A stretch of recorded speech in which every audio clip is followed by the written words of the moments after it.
Who do you think forgives better, the women or the men? It depends on who is more mature. In my personal philosophy, a woman's action is a reflection or a reaction to an action from the man, which she may have caused from her action, which the man reacted to. I am trying to say that everything here has come from somewhere. Okay. The longer you hold on to resentment, it builds insecurity and anxiety. So it's making the situation more complex. We have a common mistake we make in our marriages. We expect perfection, Okay. but we are not perfect. Let me say one black and white truth. The man who is willing immediately to divorce a woman because she did this had already been ready to divorce the same woman because there's someone is looking out for.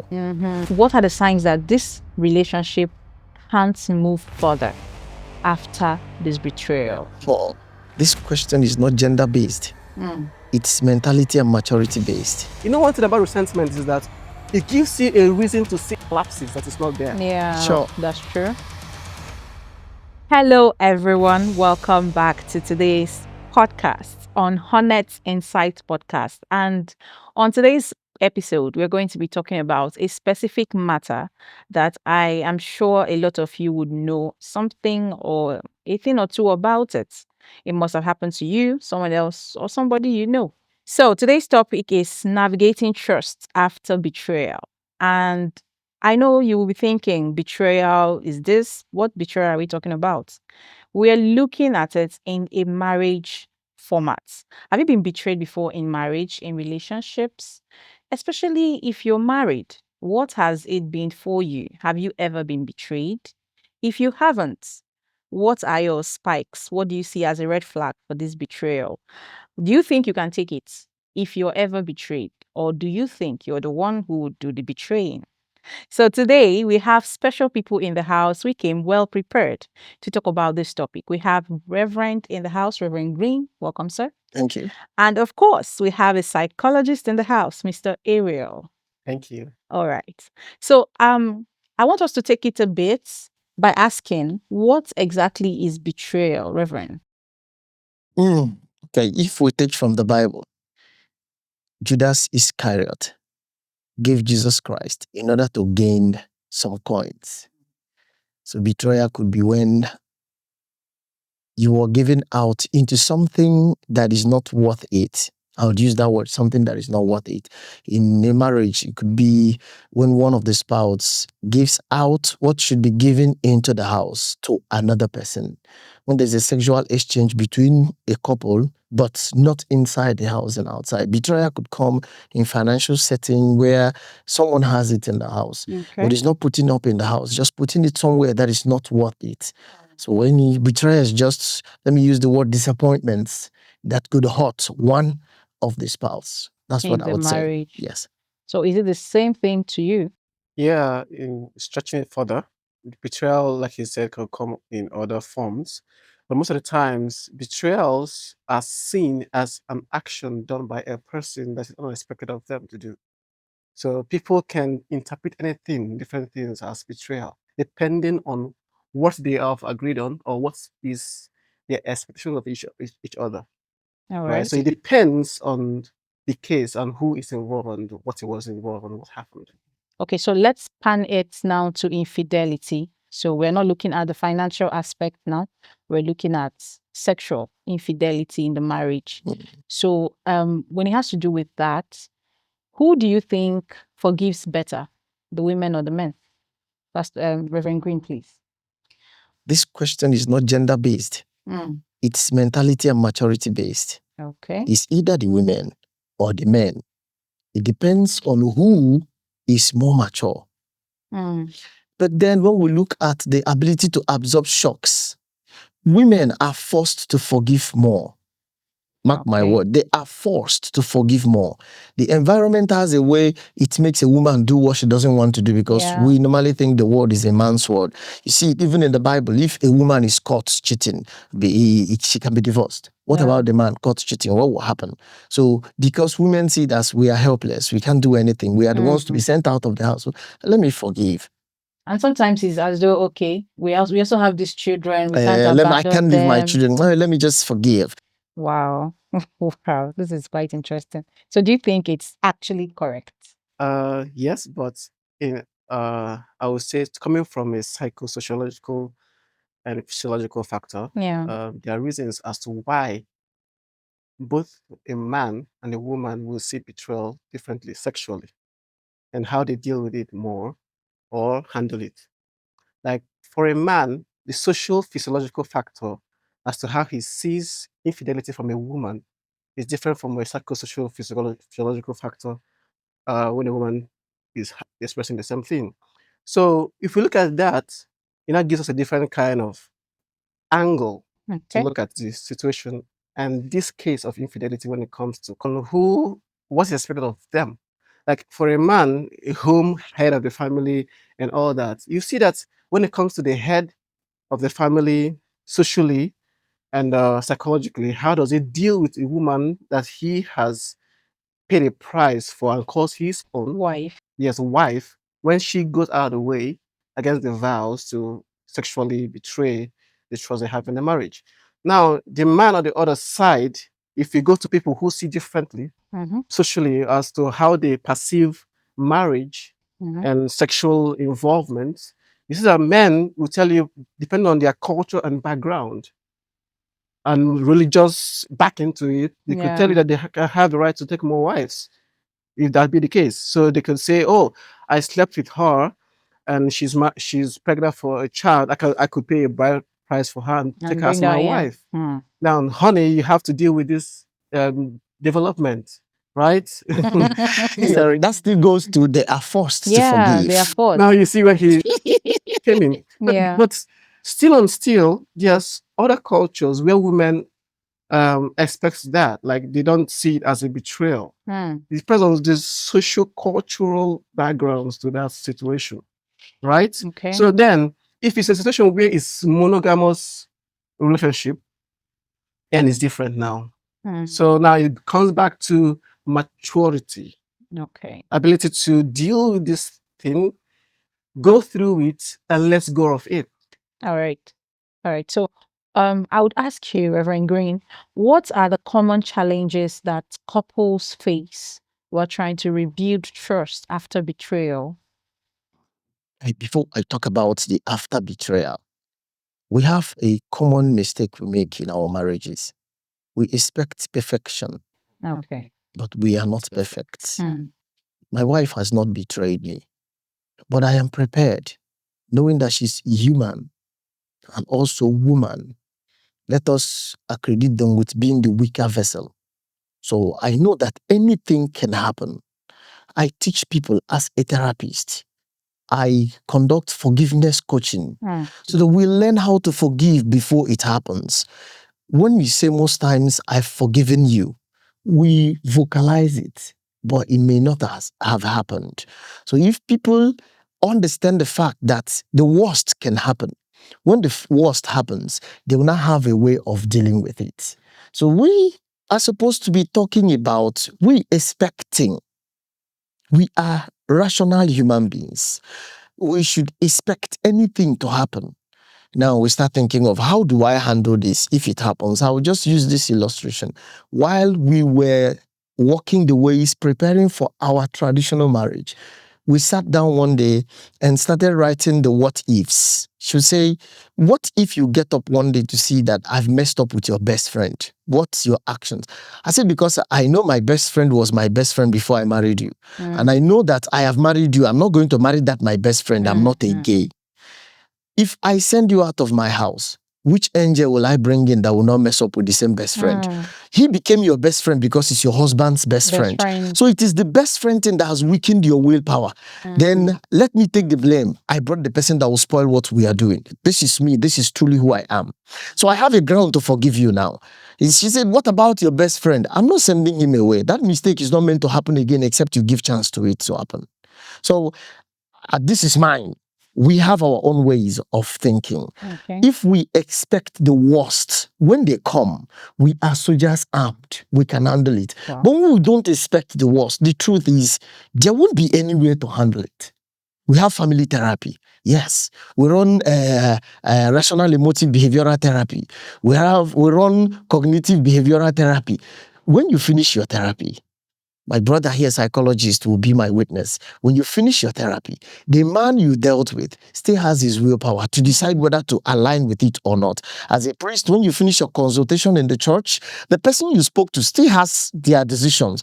As a licensed counselor, when you finish the counseling, they still have their decision. So before we start talking about how to navigate this thing, I think I will advise you there at home, a counselor, therapist, priest, preacher, prophet, evangelist, teacher, doctor, let us start telling people that these things can happen. Our weaknesses are there.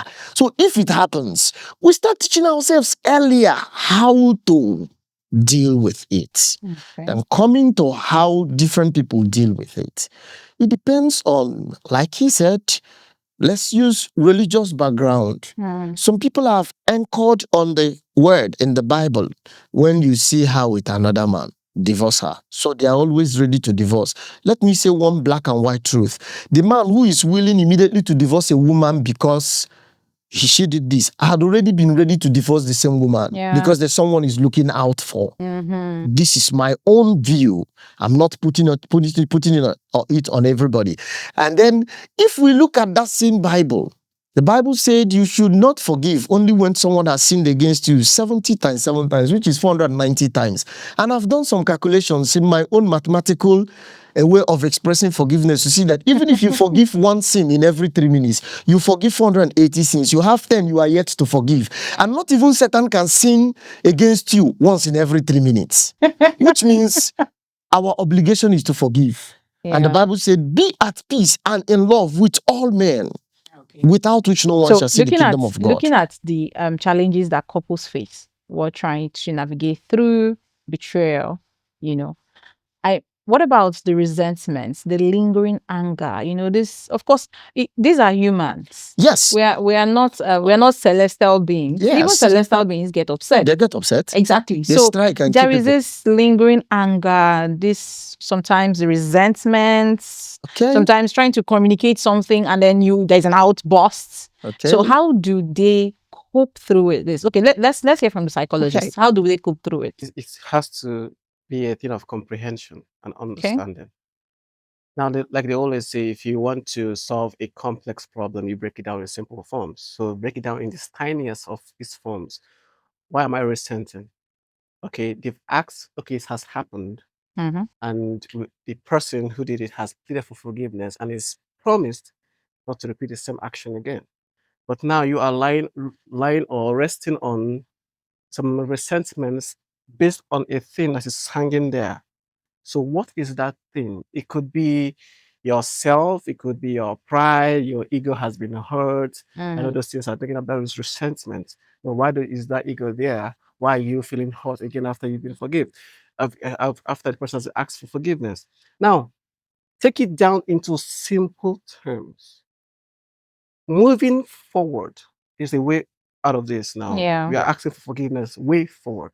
Way forward is that you have to let go of what has happened and face what is expected of you in having to recover or heal through that experience. Now, how are you letting yourself heal when you still hang on those resentments? That means if you hang on a resentment, you're not giving yourself a chance to discover an environment where you can find your healing truly, because your resentment reminds you of an action. So that resentment renews those same actions like it happened newly. Yes. So if you're not dealing with that fact and saying, oh, I need to move forward from this, this resentment is holding me back. That's his first comprehension. The comprehension of that, now the understanding of moving forward, okay, strengthen our bonds, create an enabling environment for more development, growth, and flourishing. So the benefits of moving forward, you have to check it with the negative effect of holding on to your resentment. How is it of your best interest to hang on your resentment or move forward? If you're moving forward, what is expected of you? Renew life and opportunity, growth, expansion, rebonding, then looking at the weaknesses that led to that action and tightening those loose ends. Tighten it once and for all and to not occur. But once you stay within your resentment, you're not going to discover these things. Mm. So now little things are blown out of proportion. Okay. Yeah, little things are blown out of proportions because all those details. One thing about resentment is that it gives you a reason to see a lapses that is not there. Yeah, Sure. that's true. But the longer you hold on to resentment, it builds insecurity and Sure. anxiety. So there is this panic that comes with an action That's true. because you're not letting go of what has been. So if that action comes up, there's panic. So it's making the situation more complex. Mm. Okay. So little things come there to make it more complex. So how you deal with this in simple Terms. explanations and Yeah. terms is looking at the best picture of moving Out forward of and the this. benefits of moving forward. Wow. It helps you deal with the lingering resentment that has occurred because Okay. All right. So, but I would also want to ask, what are the signs that a particular relationship, it's like, what are the signs that this relationship can't move further after this betrayal? Well, What are the signs to look out for to know that, okay, I think we've come to the end of the road on this relationship and it can't move further? What are mm. the signs to look out for? Okay. All right. First of all, from what he said, it's important when we are blaming, we take blames. I have a structure when I'm running a family therapy, especially when it is offense. I put the man at the left, put the woman at the right, and I place the family at the center. The children, the marriage at the center. The children are not a part of the marriage, just the man, the woman, and the marriage. And I will always say, if there is a problem, you, the man, you win the woman, the marriage has lost. And you, the man, you win the woman, the marriage, you, the woman, you win the man, the marriage Yeah. has lost. But if the marriage wins, the two of you have lost. But as long as the marriage has won, then two of you are winners inside the marriage. Okay. Now, if we don't take blames, we will keep the blames on one side. So if there is something wrong within two of us, I should find a place where I would have suggested. In my personal philosophy, a woman's action is a reflection or a reaction to an action from the man, which she may have caused from her action, which the man reacted to. I am trying to say Wow. that everything here has come from somewhere. Okay. We've been talking about fidelity, how, what. But can we ask the questions like, how did it begin? I married you. I love you so much. That's what I kept telling you. And every time I tell you I love you so much, you reply, you love me too. Yeah. Someday, I stopped saying I love you. And you got angry that I'm no longer saying I love you. Why not you start saying I love you to know whether I will reply? What if I was thinking every time it's me that's been saying this, she doesn't say? Or me, what has happened to my head? Are you sure I have not stopped saying I love you? And in your own head, he has started loving another woman. We first run into conclusions and we don't think many times. We just think twice, should I or should I not? Okay. If we are trying to navigate after betrayal, we should always think of if there were better times we had before this thing happened, how can we make these better times to come back? But if after this betrayal, the man keeps complaining and resenting, the woman keeps complaining and resenting, if this event has become a reference point, after all, that's what you did, is always a part of it. It's a big red flag.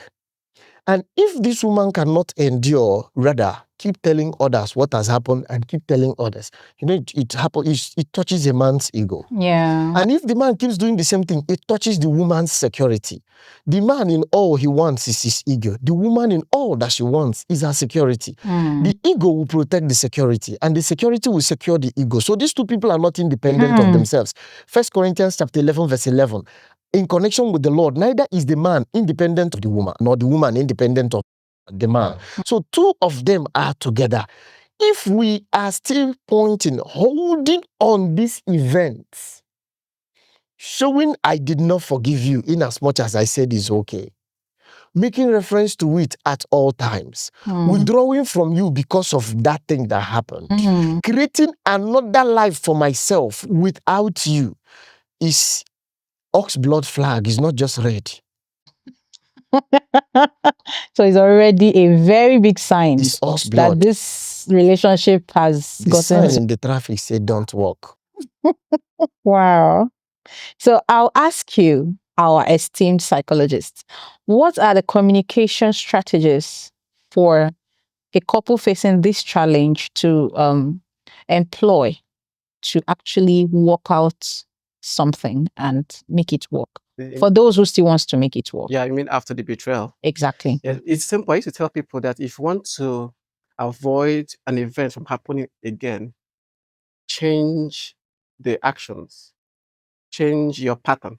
Mhm. Like if it's like using a certain word, use another word. I'm trying to use a word that fits into the layman's understanding. Do something different. I always say it. Do something different. Watch how your patterns started from the marriage. What pattern led to that thing happening in the first place? Mm. Change that pattern. Do something different. That is in the direction of the interest of the bond and growth of that relationship. So every single thing that you're doing it consciously. And over time, your mind, your psyche will align with your body to following that pattern unconsciously thereafter. So before you know it, you're going years and you've forgotten an event that has happened in the past, and you are in this new pattern, and you cannot even come out of it because it has become your new life. It has built a bond that is of your best interest that you can't even want to set any other thing else. Mm. So it has to be a conscious effort between the two to do something different that is in line of the interest of that marriage, bond, love, and growth of that union. Okay. Yeah.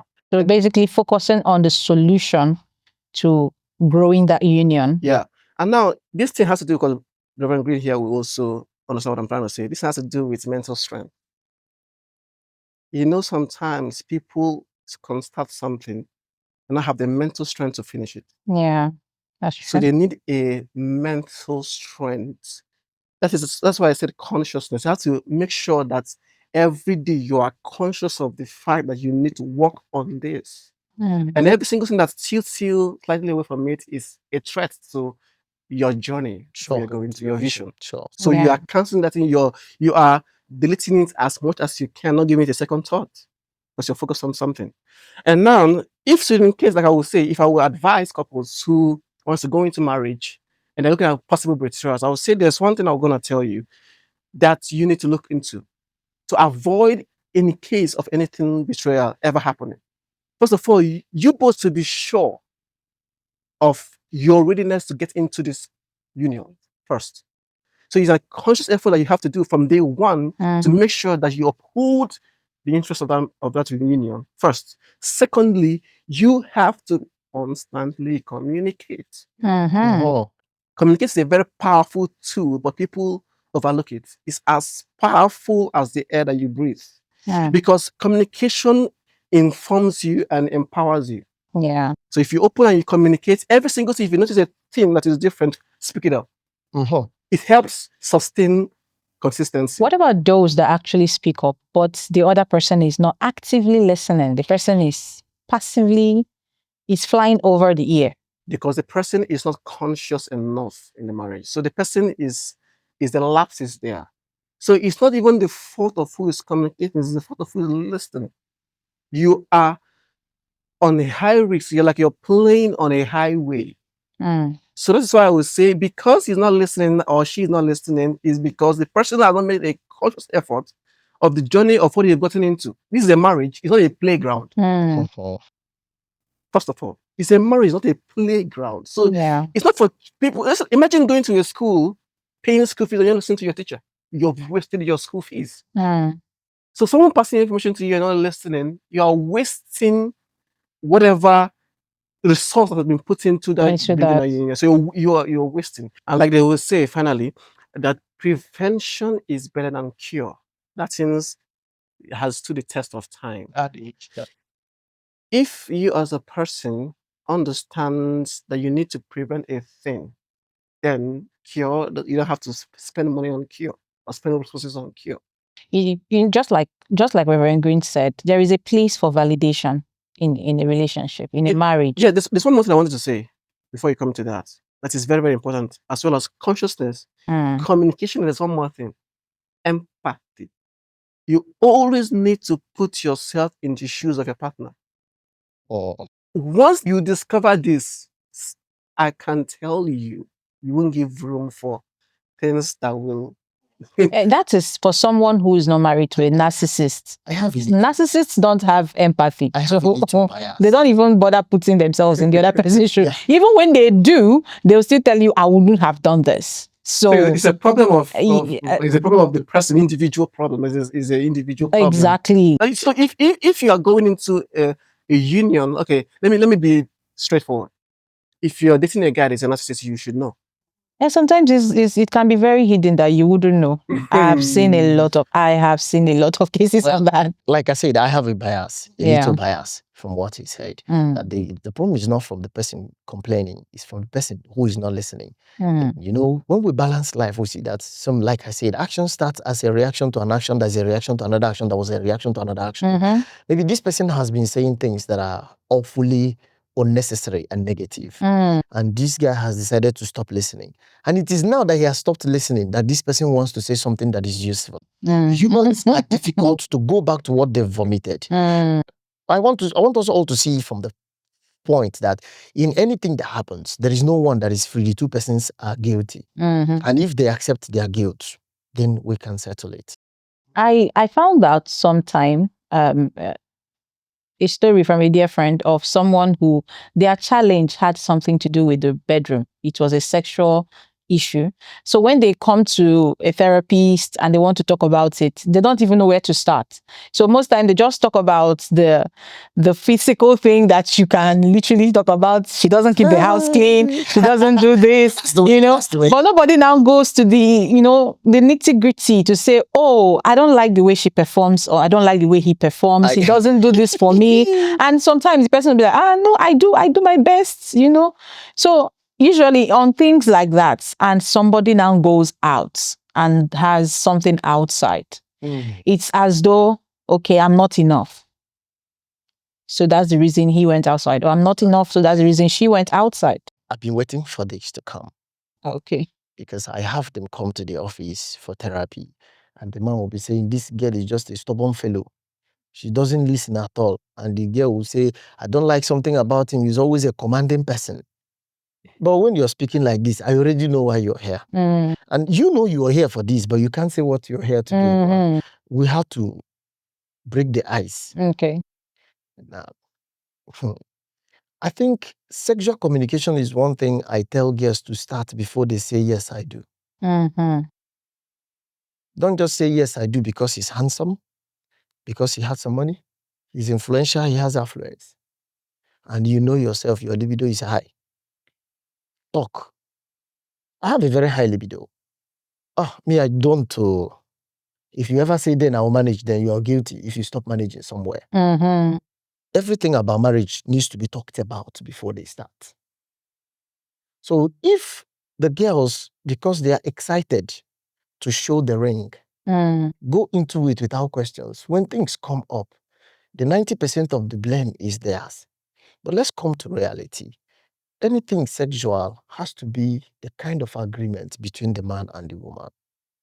I've had a scenario where the man says, I like oral sex, but the woman says, I don't want to hear about it at all. And the man said, you must do it to me even if you don't want, and I must. The woman said, then we'd rather divorce. Everybody goes their way. Now, I can't tell the woman accept her or you accept. We started by bringing a communication that will create a room for each person to express themselves the way they want to. And then making everybody understand the other person's point of view, whether it is from cultural or from religious setting. And then I'm not breaking anybody's own ideology. But at the end of the day, we were able to match these ideologies. This person understood this person understood this person. There are still ways without this that sex can be fun. And we started playing those ones. So it's important people talk, because one of the major causes of this infidelity is sexual, let me use incompatibility. Okay. Being raw A lady said, I will not marry a man whose sex organ is not big, which means before she will marry you, she must test. And which means she has been busy testing a lot of people, which means she has become the electric tester. And no man wants to marry a woman who would say, I tested the other person, and nobody wants that. Wow. And like you said, narcissists can hide themselves, but sexual nymphs can't hide themselves because it's always there. So I believe we need to talk things out and know the things we cannot take and the things we can take. So that when we get into this marriage, I know there were things I don't want to talk about when I was about getting married. Then I have gotten married. I've seen spaces to see that my wife is also a human being that has weaknesses. Yeah. I started taking these things I cannot take. There are things I don't eat at all, but marriage has made me to eat them. It will not kill me. It has not killed me. And I'm managing those things. People have different problems, especially sexual. But I will So it's advise basically finding a couple. middle ground I will and finding a advise. place for compromise. Yes, I'm advising the couples. If you know you have sexual problem, there's no need to be ashamed. Meet a therapist. Sorry, don't go to your pastor. Your pastor is not a sex therapist. Wow. Don't come to me on the ground that I'm a reverend. Reverends are not sex therapists. They will use authority of the Bible to push it to one side. Yes. Meet a sex therapist who will sit two of you down, talk to two of you, have the best gotten, or you can go for sex therapy as an individual, get groomed, wake up and start. Most of the times, the thing we say, I can never, are not any sin, but just that we have a religious or cultural setting that said no. Yes. Marriage is a bond between two persons. There's no third person. The culture is not even a part of it. Yeah. Except the culture you've created that is still right, moral, and ethical. So lastly, we'll hear from our psychologist. Yeah, I had something I wanted to say while he was talking, and when we still in line of communication, right? Yeah. He was talking about when someone switches off from listening, and people need to understand the difference between nagging and communicating. A nagging person is giving room for the other person to shut down. So people don't know the difference. They think that their nagging is the communication. If you nag on a person for a long time, you run the person out. They shut down. They're looking for a way to disappear because your words coming out of your mouth that you think that you're communicating is stressing the person mentally, emotionally, or otherwise. You think you're communication. So you need to know how to communicate, when you're communicating and when you're actually nagging. Right now, you help the person who's listening to listen better when you communicate more freely. Wow. Yeah. All right. So today, it has been a lot. I have so many questions, but I wouldn't want us to be here for a very long time. But if you also have some questions that you would want to ask our reverend, or you'd also want to ask the psychologist, you can reach out to us on the comment section. And of course, we'll find a way to get that answered for you. So thank you so much, Reverend Green, and thank you so much, Mr. Ariel, for throwing a little light into some of the topics that we have just dissected. And don't forget to like, don't forget to share, and don't forget to subscribe as well. Thank you so much for participating in today's episode.